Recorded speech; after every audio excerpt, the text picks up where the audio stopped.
Just being nice. You're a nice guy, Joel. Sometimes. Welcome to Practical Shooting After Dark. My name is Ben. We're here to talk about shooting and all those related topics. On deck tonight, Mr. Hwansa Kim. Say hello. Man, you're looking not at all stereotypically Asian right now. Let me tell you that. Yes. And looking stereotypically accountant, Mr. Joel Park. That's me. I don't count beans, though. I just tell people to turn their computers off and turn it back on. But, yeah. Whatever. You're a square dude with a fucking square job is what people need to know. And that there's nothing wrong with that. Yeah, stability. Yeah. Would be another way you could say that. Yeah. Fair enough. And, of course, you guys come here. You know the rules. Everybody's going to come here with a topic, which I think our discussion is going to be primarily driven by High Cap Nationals. Would be my guess. Tell me more. Tell me more, of course. So should we do? I assume that's what you wanted to talk about, Mr. Kim. Well, I actually brought other topic. That's good. I'll talk about High Cap Nationals, and you can talk about your topic. Yes. All right. So, yeah, there was a High Cap Nationals was a thing that happened. I don't really have much to say about it, aside from two things. There's two things that if you didn't go, don't give a fuck about that. Whatever, you're just kind of like you're a USPSA shooter, or you're interested in that stuff. There's two things you should know about the match. Number one, it's a lot better stages than last year. They looked good. It was better. I got a little bit of color on that. I probably am not supposed to share this, but I don't really care because it's important. I think that Shannon had more input on the stages this time. That's my read on the situation. I think last year, the 9 days of nationals was kind of a committee thing, and they're trying to get a bunch of classifiers out of it. I think it was not run that way this year, and it was more like kind of Shannon doing more of his own thing. Okay. Well, I don't even know if you care to comment, but I don't know how much of that was like at a normal nationals where they set it up, or if they it almost doesn't matter. Like, all you need to know is the stages were a lot better than last year. I'm not saying they were perfect or anything. It was nice. It was a nicely put together match, I think. And I think a couple of the stages that they're fixing to make them classifiers, those were Comstock. Okay. Right. So I'm not sure that they will be classifiers, but there was a couple of them there that could be classifiers, and they were Comstock. They would be a little more involved setup, like more walls and things like that. But yeah, maybe that's the plan. So if we see those stages again in Florida for low cap nationals, we'll kind of know what they were thinking. Gotcha. Okay. If that makes sense too. The other thing, I'm going to get some nasty emails for this. I'm going to get some bad emails. Oh, boy. Again, okay, I got to say this stuff. I got to say it. The officiating at the match was shitty. I'll just throw that out there. It's going to hang out there like a fart now, because neither you two guys are going to want to say anything. But I want to clarify. I'll make one statement. I want to clarify. Okay, yes, I just speak for myself. Yeah, Joel, you're in the clear. No. People, before you get too far, people watched. I thought it was interesting. They live streamed the Super Squad for Carry Optics and Limited on a couple stages. And I did have some people text message me or message me, I guess, whatever, about calls that were made or things that they saw. So I do think people were talking about that. Absolutely. So now, before I just say the officiating was shitty and I let it hang out there, I'm going to be more specific about what I'm not talking about. Okay, so these are things that did not happen at this match. I've been at other matches in the past where there was one official in particular who's making some fucked up call. I'm thinking back a few years to a nationals where there's one guy smoking people. I think he had 15 or 20 DQ notches in his timer before the end of the match. Yeah, which you hear about that and you're like, yeah, I don't know if that's legitimate or not. I got to that stage. I saw that. He DQ'd a guy in our squad, and I saw it. I'm like, nope, that DQ is bullshit. Whatever. That is one dude, isolated thing. That's a different thing. Or maybe you go to a match and you see a bad call one way or the other. Like I would say on average, if I go to a major match, I'll see the RO just blow one scoring call. I'll see one RO somewhere in the match do one thing that's like, oh no, he just made a mistake. Not what I'm talking about here. Again, that's not what I'm saying. What I'm saying is the officiating was shitty.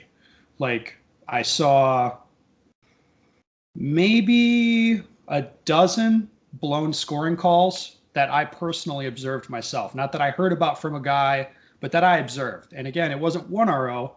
It was a few. It was like it was widespread. It was like this guy did this on this stage, this other thing happened over here on this stage, and then that stuff kind of added up. Now, I should clarify, most ROs in the match, I did not see them make a bad call. But at a certain point, when you see, I don't know, maybe I saw enough bad scoring calls that like, yeah, the officiating's fucked up is that would be my assessment of it. But it's not like every RO was fucking up. There's just I'm sure it was just a smaller pool of them. But there was a lot of problems. I mean, well, just to give some color to it, I saw one guy on our squad. One guy got 3 doubles, which is like, you're like, well, that's a lot. That's highly improbable. I would agree with you. And then the other thing I would say, to make sure that I am real clear about this, any call that I saw escalated to the range master was called right. Okay.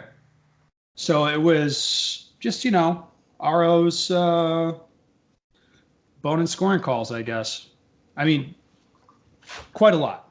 Enough, like, I don't think I've ever just flat out said this about a match where I'm like, yeah, the officiating was fucked up. It was a problem, in my opinion. It newer ROs that maybe haven't RO'd as much? It was not. There was some guys that I saw that had been around for a long time, and there was other guys that I didn't know. But no, it wasn't new people. I wouldn't characterize the problem that way.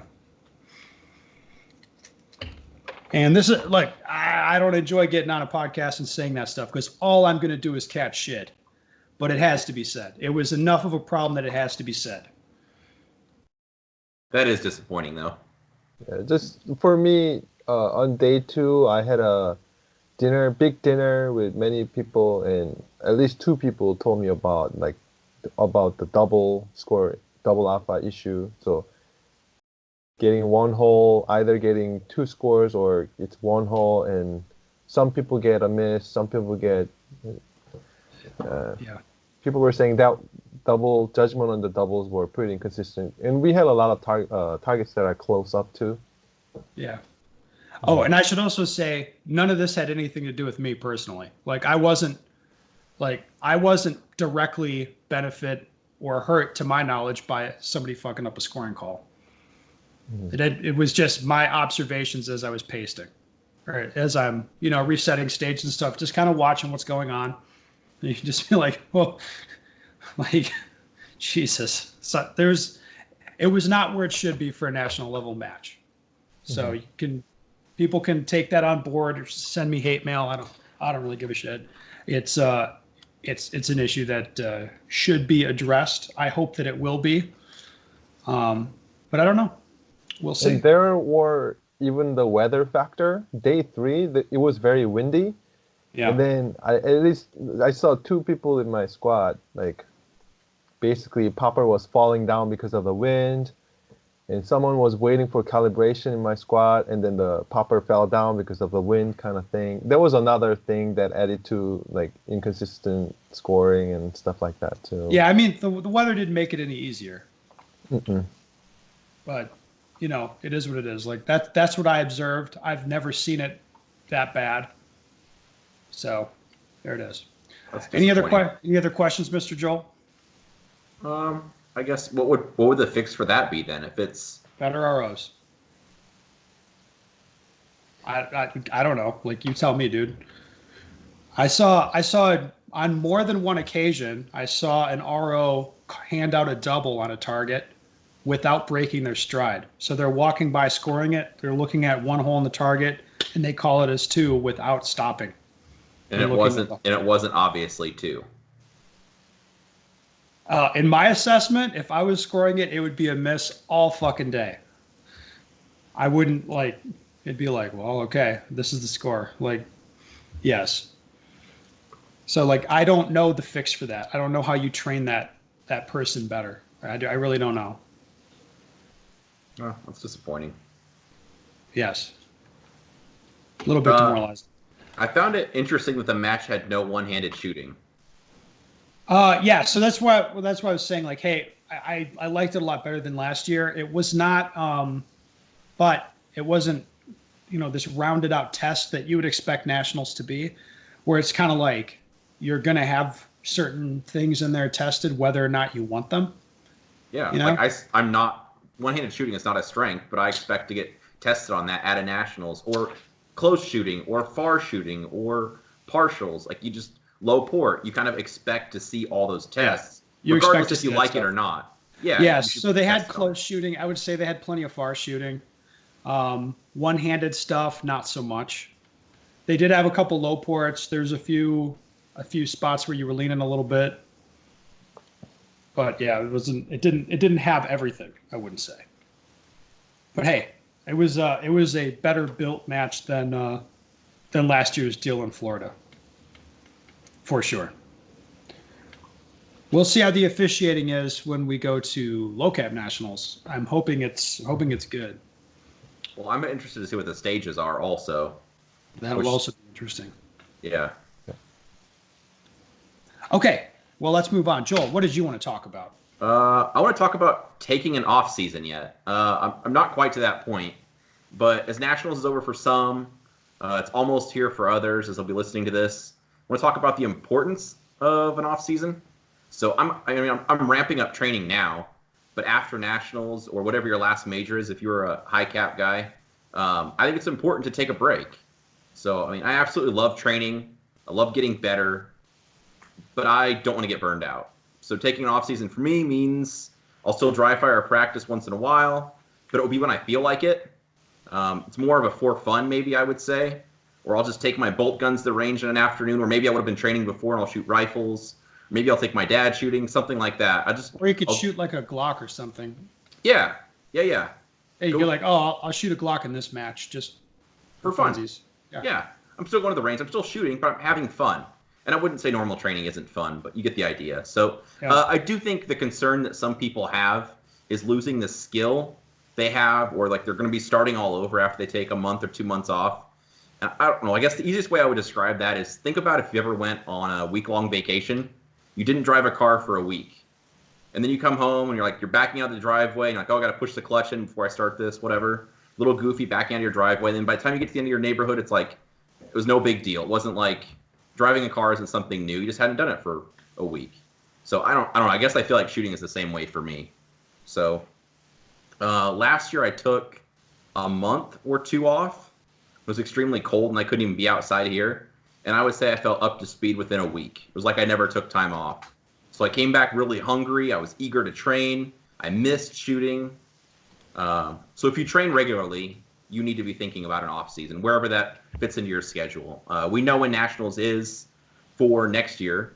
So think about when your first major of next year will be, and then you kind of start planning out where you have time to train up for that, but take some time off before you get to that.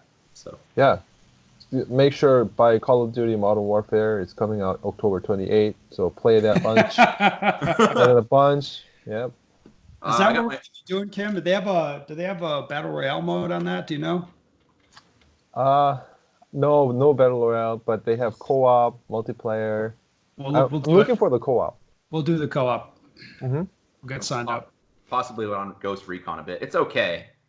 Shut up, Joel. Nobody likes Ghost Recon. It's okay. It's not as good as Wildlands, but it's still okay. Oh, it's going to be a no-go for me on that. Well, we'll get Call of Duty then. Whatever. Okay, yes. So taking an off-season is, well, it'll be your turn in a second. But let's talk about taking an off-season. I've always done an off-season, but it kind of the weather here kind of lends itself to it where I live. A lot of people from other climates have always been like, oh man, just like no shooting from this time to this time. And I have to say, I don't even really think it's bad that I pretty much am not going to shoot until April outdoors where I live. I'm just not going to. but that's never been a detrimental for me because I'm always taking that time, take a few weeks and don't do anything, don't touch your guns, and then doing some dry fire and trying some new training things and loading ammo, and then it all kind of ramps up, and then you're hungry, you're eager, you're ready to go when the weather's appropriate for it. I've always felt like I benefited from an off season. I do too. Yep. And you could also put that energy, like you said, into loading ammo or maybe gun maintenance, or if you get a new piece of gear, you could be messing around with it over the winter to make sure it runs, or a book you want to read, or like let's say you're going to change guns or change divisions. Yeah. You just do that at the end of your season, whenever that is, and you might have 2 months of dry fire with that equipment, so you're really, really comfortable with it and friendly with it before you ever go to the range and start shooting it. I mean, it could make you a lot more efficient. Yeah. Working Anyway, out. yeah. All right, Mr. Kim, what do you got? You got something good? I hope so. Yeah. So I've had this question a lot. Basically, hey, is shooting red dot help shooting iron sight or vice versa? So this year, 2019, was the year that I almost like 99% I was shooting red dot carry optics. Until last year, I was actually going side by side, more like a 50-50. So morning iron sight, evening red dot, something like that. So I was training both regularly, but this year was just 100% red dot since beginning of the year. And then now the national is over for carry ops, so I am shooting iron sight right now. And then I am immediately seeing the difference in iron sight shooting compared to last year.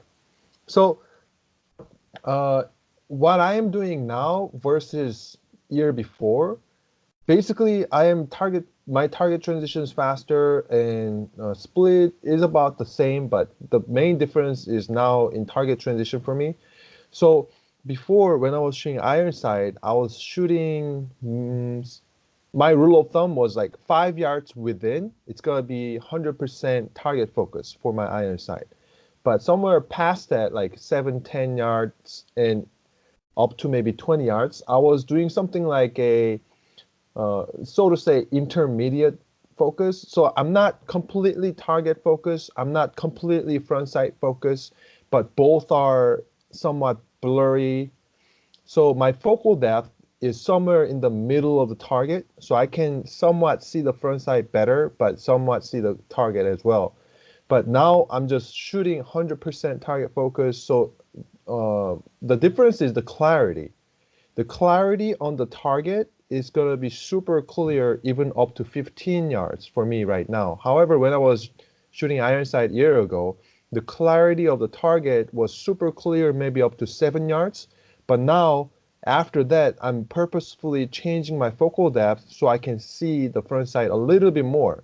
That was actually dragging my target transition speed down, because I can now see the alignment factor a little bit better. So I am being more meticulous about it, being more cautious about it. But now I'm shooting like 100% target focus, 15, 20 yards, something like that. So basically what it is I am reacting to that front sight a little bit faster when I pull the trigger once the gun comes to the next target. Because the sight is blurry anyways, I don't really care about the alignment anyways too. But the accuracy itself didn't decrease at all. So basically, I learned to shoot completely target focus in even further distance, because yes, red dot, 25, 50 yards, it doesn't matter what distance, it's just 100% target focus. And I think I learned to shoot target focus way better. And just the clarity itself on the target has gotten much clearer. And it's almost like my focal depth on target before, if I wasn't able to see the clear perforation, I am seeing the clear perforation because of my not that my vision gotten better or anything, but just because my focal depth is 100% on the target, even a further distance. So that gives me a better idea where exactly I need to stop the front sight or the gun, even though I don't need to change the focal depth back into front sight. So basically, I think, Ben, you mentioned you shoot target focus very far away. All the last time. year when we tried, yeah, all the time. That's all I do. Yes, I wasn't doing that a year ago. I was like keep changing the focal depth a lot, even though it wasn't necessary. But now I'm only changing the focal depth to the front sight if I'm shooting like 20, 25 yard partial target. Otherwise, Wanzik, you might find this interesting.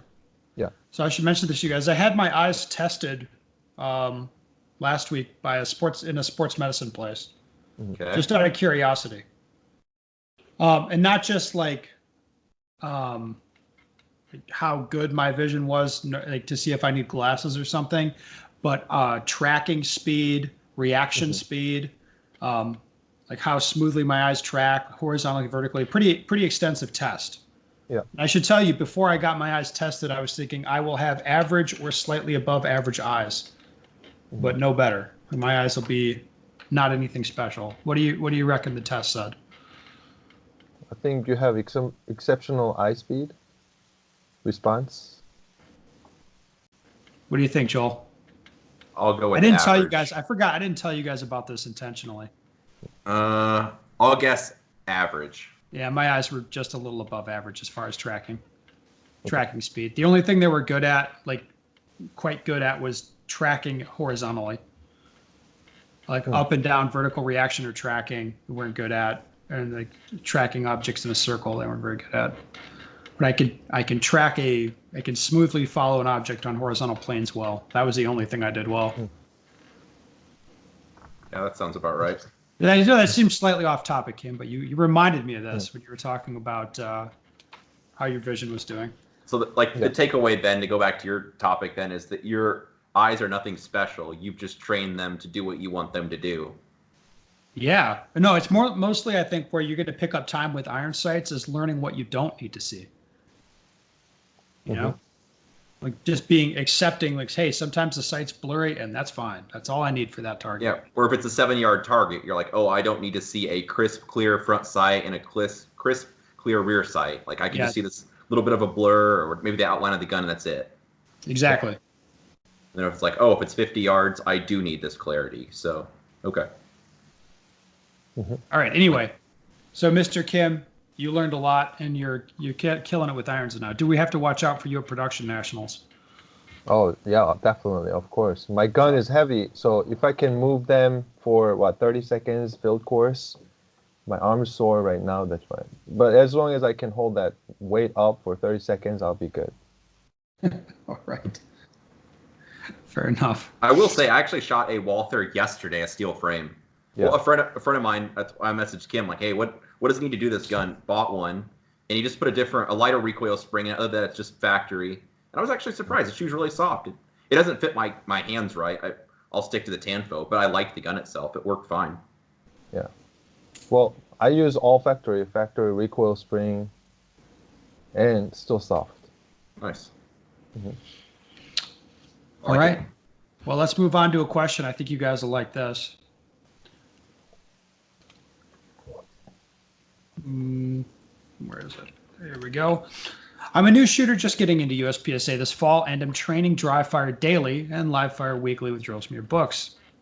I currently only own and train with my EDC SIG P365 micro compact pistol with extended 12-round magazines. Looking to buy a full-size pistol for production. I want to train fundamentals efficiently while not developing or masking bad habits. As a new shooter, is it wiser for me to invest in a standard full-size production pistol, like a stock full-size P320, and learn how to shoot it well? Or is there no harm in investing in a more competition-optimized production platform like a 320X5 Legion this early? I'm curious if a more popular competition platform might hinder my development in the fundamentals due to a lighter trigger pull and reduced recoil. Thoughts? What do you think, guys? Kim, what do you say? I personally think first, being the handgun being a full size is kind of important. I think, yeah, especially for male, because if the gun is not big enough for male hand size, adult male hand size, no, he's gonna get a full sized. Yes. But what would you tell him to buy? As long as it's a full size, it doesn't.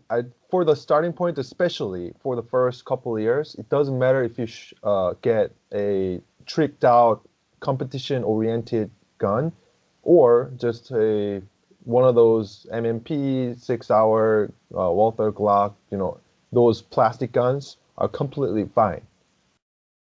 The skill you're gonna learn from those guns will transfer either gun, like competition gun or polymer gun you shoot. Hello, am I here? Oh, Yep. I paused it. No, Yeah, so good. it's gonna transfer. So eventually down the line, but here's the thing: if the finance is not an issue, and you can get at least 2 guns. I mean, if you start shooting, you gotta really separate practice gun versus match gun. So if you can afford those competition type, I guess it's like $1,000 somewhere around that range. If you can get 2, yeah, go for it. There's no reason for you to buy like those cheaper 360 or MMP, those kind of things. If you really want to dive into competition, there's no reason to buy them, because if you shoot those guns, you're eventually gonna move up. Unless you're shooting a still popular gun, even if it's a polymer, if it's a popular size, it's okay. But if you don't really hear about those guns in the competition market, like MMP, just like I said, if you buy those kind of guns, you're gonna upgrade. But so if you're going that kind of gun, no, just go up to Legion or Tenfolio or Walther Steel Frame, all those guns. Just start with that if you don't have a financial issue. Yeah, I think it's smart to stick with the SIG if he likes that gun as a carry gun. He wants that skill somewhat to transfer over to the full size. I would say just get the X5 Legion, whatever the best one is, just because well, for me personally, in my mind, I wouldn't want to worry about, well, I did okay, but would I have done better with this little gear? Like, I'd always kind of have that in the back of my mind, wondering if this was holding me back, which in reality it wouldn't be. But I would say if you're going to shoot matches, just get the better gun, be done with it, have a setup, and then like you just train. You don't have anything mentally holding you back where you're thinking, oh, maybe I should have got the better gun. Is this gun holding me back? Yeah. But one thing I really want to tell people is that don't get like super tricked out gunsmith gun, like a 2-pound trigger kind of thing. Those things are usually not that reliable. Just get a reliable option. Like even if it's out of the box, you can change some springs, but not polishing things or grinding things down and trying to make the reset better or anything like that. No. Technique can overcome those features for sure. Ben, you've been awfully quiet. What do you have to say? Well, look, in this guy's situation, he's going to buy a full-size gun. In theory, training with a full-size gun, but maybe a gun that is not, for whatever reason, the best gun, that is better. It's like for me, I look back on me starting to shoot, and I was shooting a bone stock, literally bone stock Beretta for a long time. I don't know if to say. I made Grandmaster in this fucking sport with a leather belt and like a Wilson combat holster that was meant for IDPA, and then I had the CompTac single magazine pouches, and then when I got a double belt, that was like the like a double alpha belt or whatever. When I got that, that was like a revelation for me. It made my life so much better. And I'll just say I don't regret doing that stuff. Like starting off just, hey, this is cheap and simple and I can afford this. Shooting a stock gun and like regular stuff. I think that will make you better, faster. I really do. But in this guy's situation, like, am I going to tell you to buy the 320 and not the 320 Legion? Like, no, dude, just buy the Legion. But you should listen to what Kim's saying about fucking around with the trigger a lot. Just buy it and shoot it pretty stock. Don't mess with it. And then you'll get to a point, I don't know when this will be, but you'll get to a point in a couple of years where you're like, yeah, okay, I understand how this works. I know that the gun's not holding me back, but I feel like I'd be more comfortable if the trigger was a little lighter, or if I changed this little piece over here, then yeah, okay, then just start changing little things like that. But what I see a lot in classes is people who have a really pimped out gun, like super light trigger, perfect ammo, perfect everything, except they aren't good with the gun. And it's really hard. I mean, if you have a super light, easy to use trigger, we have to push the targets further away and push your shooting speed harder in order to see the same problems. It just makes diagnosing and fixing that stuff harder. It masks issues in their fundamentals. Yeah, like which if you are hip to that, that's fine. You're going to work on it. Yeah, but it is definitely easier to improve shooting a stock gun. Like if this guy just shot like a full size 320, like I have one of those. Like it's not a bad gun, but yeah, it's going to be a little bouncy in the recoil. The trigger's not as light as you're going to get the a pimped out X5 Legion. Like that's going to be a pretty sweet trigger on that thing, I would think. So yeah, I mean that's my take on it. Buy the Legion and don't fuck with it is what I would tell you to do. At least yet. Don't mess with it yet. Just shoot it and train with it. That's all I had to say, Joel. I agree. Are you satisfied? I am. Excellent work. Are you entertained? Sure. Yeah. Well, the other thing that I like is you'll have the ability to shoot stock guns really well. Like as soon as you take your competition skills outside of the competition world, you're going to be expected to shoot like real guns or guns that people haven't heavily modified. So it's nice to have the ability to do that. Yeah, I've seen people who shot stock gun and shooting a full race gun.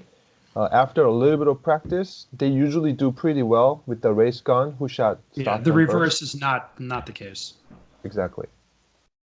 Yeah, and actually, it was not a show and tell item, but I actually have a HK P30L in front of me. That's just a range toy, basically. But yeah, I shoot that a little bit. I shoot my Glock 17 a little bit. Like, does it really make me any better? I don't know. I think it's interesting because, yeah, my Tanfos have pretty decent triggers, and you go out and I can split them really hard.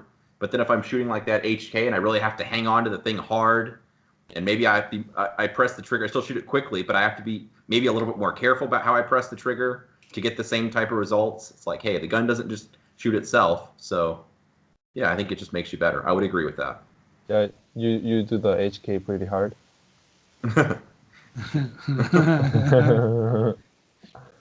Yeah. What a dick. All right, guys, thank you so much for coming on. Listeners, if you have a question you want us to talk about, go to bensticker.com. Send us your question. We'd be happy to discuss it.